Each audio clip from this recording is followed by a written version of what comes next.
This is a demonstration of one of the assignments for Chapter 1 and how I would go about approaching this assignment. The first thing you should do is, of course, have read the book first and then watch the video lectures prior to attempting this assignment. Then you can have the book open or available to you so that you'll be able to follow the book and find out how to answer these questions. In this one it says the foundation of accounting system in the financial statements is the accounting equation, and we're going to select the terms to complete the equation. If we look in the book, it says that over here on the left side it's going to be the assets, and that's going to be equal to our liabilities plus our equity. So that's going to be our accounting equation. I have up on YouTube, I have a demonstration up there about the accounting equation, so it kind of explains that. That would be very helpful to have watched that prior to attempting this question. Then we go on, and it says there's something, our resources such as cash and supply, and that's assets. Those are our assets, are the resources of the business, which would include cash, supplies, building, land, inventory, and so on.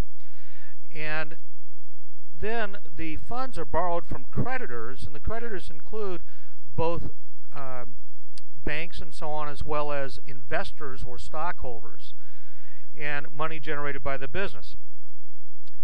Then we have liabilities, are also known as debt, and consist of funds borrowed from creditors that represent creditors' claims on the business.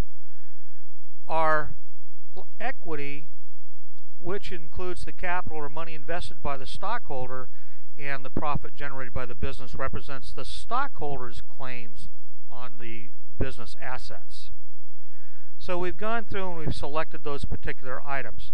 Then we can say, consider the following transactions and their effect on the accounting equation. Click on each transaction, review the transaction details, and determine the new amounts for the accounting equation.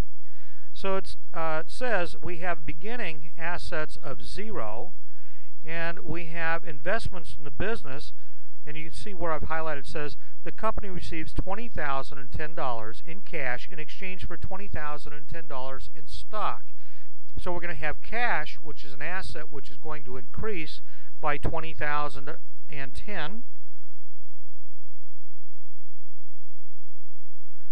It doesn't affect our liabilities because it's only going to affect our stockholders' equity, and so there's no effect on the liabilities, and our stockholders' equity is also going to increase by $20,010.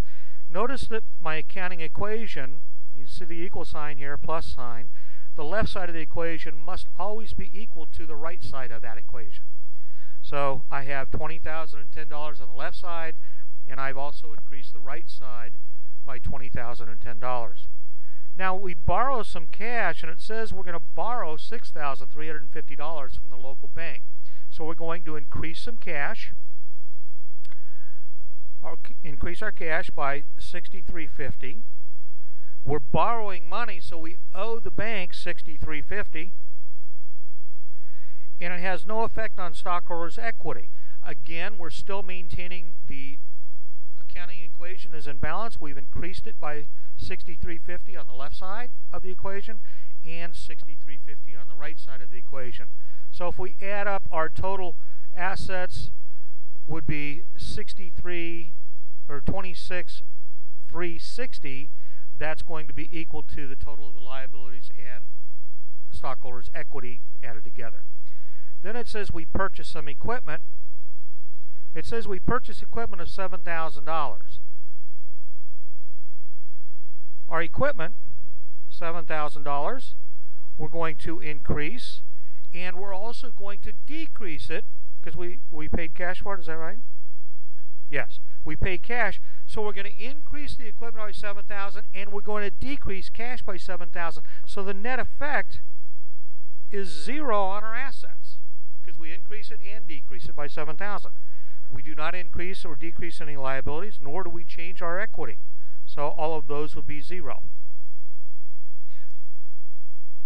Next, I'll go down.